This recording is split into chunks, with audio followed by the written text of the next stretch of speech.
Good morning. Saturday morning, October 24th today.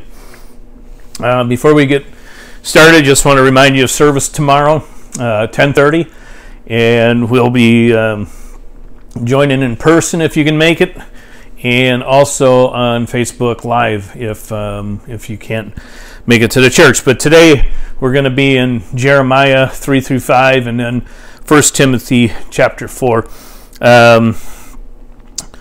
Jeremiah, again, we have to remember what's kind of going on here with Jeremiah. He's a young guy, and he's preaching, and he's sharing, really what he's sharing today is about people's sinful life. But rather than just condemning them, which a lot of texts do, and kind of warns them that they're going to go to hell and they're going to, they're just going to be wiped out, basically. He gives them hope. Matter of fact, he gives them encouragement to change their life around, and really gives them a message of hope, rather than just of devastation and you're doing things wrong, you're doing things bad. Now he shares that, but he also, again, he gives them encouragement of changing their life around. Hey, you can do this. Basically, kind of a pep talk mentality.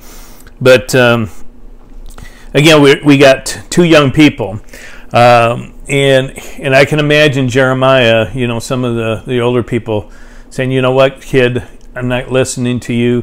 I don't want to listen to you."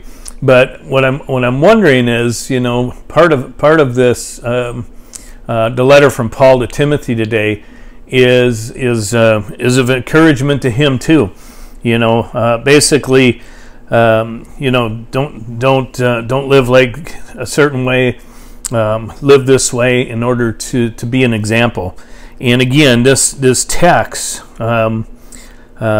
is one of my all-time favorite ones, because it says, don't let anyone look down on you because you're young, but set an example of love, of faith, and of purity.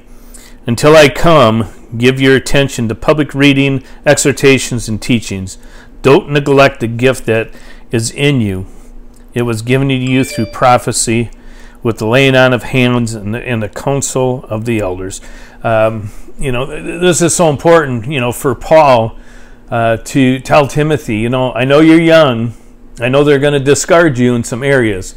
But if you live a life that is worth following, if you're living a life of love and conduct yourself in that way of a pure heart, people are gonna follow. They're gonna watch what you're doing, and to me, again, that's always been just a huge text in my life. Matter of fact, when we used to share with other youth ministries, that would be my encouragement to some of these youth pastors. I know you're young. I know you're inexperienced.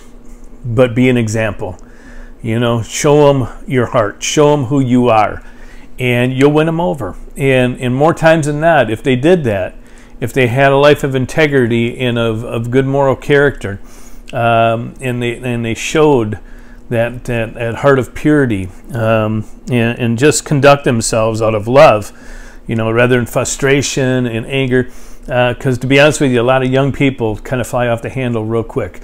And that's not a very good example. So some really good thoughts here today for particularly our young people out there, but even for us old people.